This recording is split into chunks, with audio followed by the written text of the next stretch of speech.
मेरे प्रिय बच्चे, आज मैं तुम्हारे लिए एक महत्वपूर्ण संदेश लेकर आया हूँ। यह संदेश सुनना तुम्हारे लिए अत्यंत आवश्यक है। इसलिए इस संदेश को किसी भी परिस्थिति में अनदेखा या बीच में छोड़ने की गलती मत करना प्रिय। इस संदेश को अंत तक ध्यानपूर्वक पूर्ण सुनना मेरे प्यारे बच्चे, मेरे प्रिय बच्चे। मैं अच्छे से यह बात जानता हूँ कि तुम्हारे और तुम्हारे प्रेमी के बीच बहुत समय से लड़ाई झगड़े के कारण बातचीत बंद हो चुकी है। तुम दोनों एक दूसरे से बिल्कुल भी बात नहीं करते हो, एक दूसरे को संदेश नहीं भेजते हो, क्योंकि तुम दोनों ने एक दूसरे तक पहुंचने के सारे रास्ते स्वयं ही बंद कर लिए हैं। किसी एक ने तंग आकर रास्ते बंद कर लिए हैं, तो किसी एक ने उन यादों से परेशान होकर रास्ते बंद कर लिए हैं।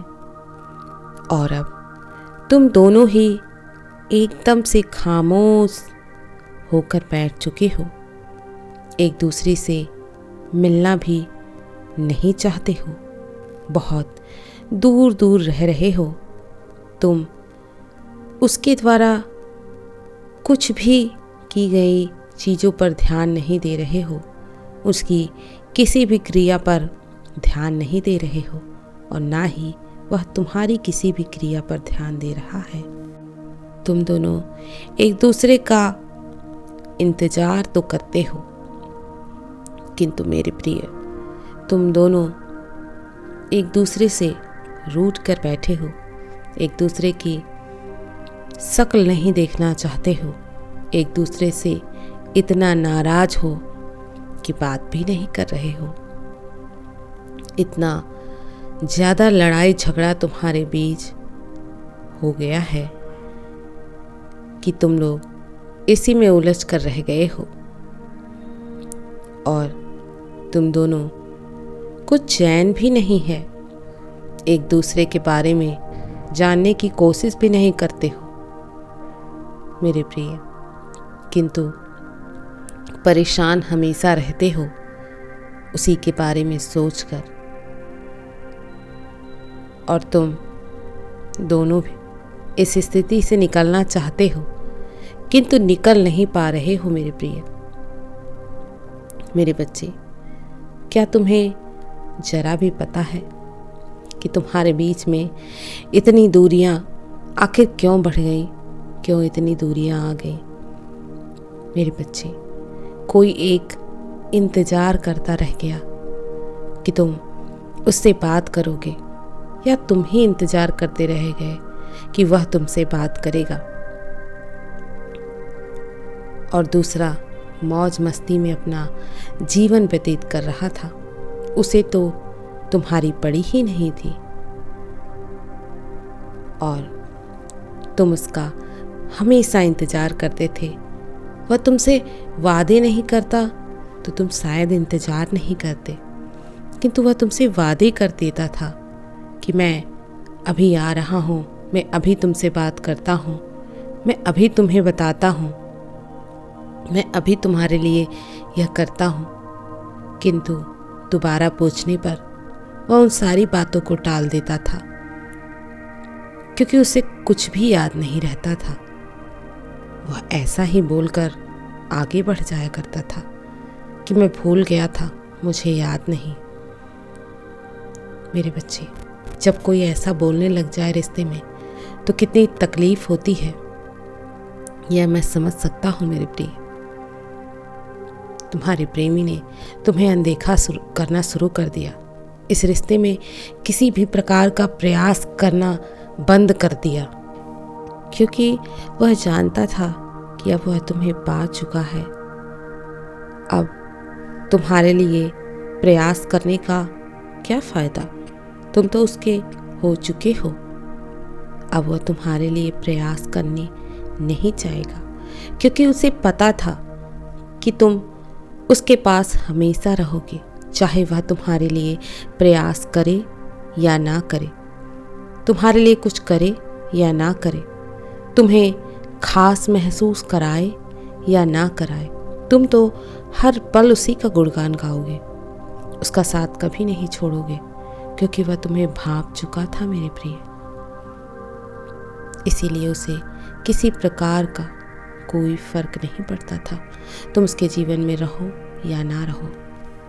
कभी कभी तो तुम उससे रूठ भी जाया करते थे, किंतु उसे इस बात का पता ही नहीं रहता था कि तुम उससे रूठे हुए हो और उसे मनाना चाहिए मेरे प्रिय। वह ऐसा सोचता था कि वह जब भी बात करे तुम उससे हमेशा हंसकर ही बात करो, किंतु जब तुम वही सारी चीज़ें चाहते थे तो वह दुनिया भर के बहाने बनाकर तुमसे दूर भाग जाया करता था। तुम्हें जब भी ज़रूरत होती थी वह कभी तुम्हारे साथ नहीं खड़ा होता था। जब भी तुम्हें उसकी याद आती थी वह तुम्हारे साथ नहीं होता था। ऐसे रिश्ते का क्या फ़ायदा मेरे प्रिय? और ऐसे रिश्ते के लिए तुम अपना भविष्य बर्बाद करना चाहते हो, जो तुम्हें भविष्य में प्राप्त होने वाला है, उस रिश्ते को भी खराब करना चाहते हो? नहीं मेरे प्रिय, इतना मूर्ख मत बनो। किसी एक ऐसे इंसान के लिए जो तुम्हारी कदर नहीं करता, किंतु मुंह से कहता रहता है कि मैं तुम्हारी बहुत कदर करता हूँ, मैं तुमसे बहुत प्रेम करता हूँ, किंतु उसके किसी भी चीज़ में तुम्हें नज़र नहीं आए, उसके बर्ताव में, उसके व्यवहार में उसका प्रेम नज़र नहीं आए, केवल वह मुख से बोलता रहे, उसका कोई महत्व नहीं होता मेरे प्रिय। यदि प्रेम रहेगा तो तुम्हें अवश्य नजर आ जाएगा, और प्रेम नहीं रहेगा तो वह नजर नहीं आएगा मेरे प्रिय। ऐसे व्यक्तियों के लिए तुम चाहे जितना कुछ भी कर लो, वह कभी तुम्हारे अपने नहीं होंगे। वह केवल अपना स्वार्थ देखेंगे। जब उन्हें तुम्हारी याद आएगी तो वह दौड़े दौड़े तुम्हारे पास आएंगे, और जैसे ही उन्हें ऐसा लगेगा कि तुम अब इस समय उनके कार्य के नहीं रह गए हो, वह उसी क्षण तुम्हें छोड़कर अपने कार्यों में लग जाएंगे, जैसे मानो वह तुम्हें जानते ही ना हो, पहचानते ही ना हो। इतना स्वार्थ भरा होता है ऐसे लोगों में मेरे प्रिय बच्चे। तुम सारी बातों से अनजान हो, तुम्हें अभी कुछ भी नहीं पता है कि यह सब कुछ इत्तेफाक से नहीं होता है। तुम उसे बहुत समझने की कोशिश करते हो, तुम उसके लिए सब कुछ करने का प्रयास करोगे, किंतु वह तुम पर इल्ज़ाम लगाएगा, तुम चाहे जितना कर लो उसके लिए। इसीलिए मेरे प्रिय, बहुत सोच समझ कर अपने भविष्य के लिए फैसला लेना, क्योंकि मेरे बच्चे, जो व्यक्ति तुम्हारी आज कदर नहीं कर रहा है, वह विवाह के पश्चात तुम्हारी क्या कदर करेगा। मेरे बच्चे, तुम्हें घबराना नहीं है। तुम्हें निर्णय लेने से पहले बहुत सारी दुविधाओं का सामना करना पड़ सकता है, किंतु मेरे प्रिय, तुम घबराना नहीं। मैं हूं ना, मैं तुम्हारी हर दुविधा को मिटा दूंगा। बस तुम्हें सही फैसले लेने हैं, सही लोगों से जुड़ना है। क्या तुम्हारे लिए सही है, क्या गलत है, इसके विषय में तुम स्वयं सोच सकते हो, क्योंकि तुम बहुत समझदार हो मेरे प्रिय। लोगों ने तुम्हारे प्रेम का जितना फायदा उठाया है, अब उन्हें मुंह तोड़ जवाब देने का समय आ गया है। हर पल यूं भोले बनकर अपने आप को हर किसी प्रकार से परेशान मत करते रहो। हर किसी के लिए स्वयं को दबाते मत रहो। हर किसी के लिए अपने आप को बर्बाद मत करते रहो। आगे बढ़ने का प्रयत्न करो, क्योंकि मेरे प्रिय, जो तुम्हें आज नहीं समझ रहा वह तुम्हें कभी भी नहीं समझेगा। इसीलिए तुम किसी के पीछे मत भागो, अपने जीवन के बारे में सोचो और आगे बढ़ो। मैं कल फिर आऊँगा, प्रतीक्षा करना प्रिय।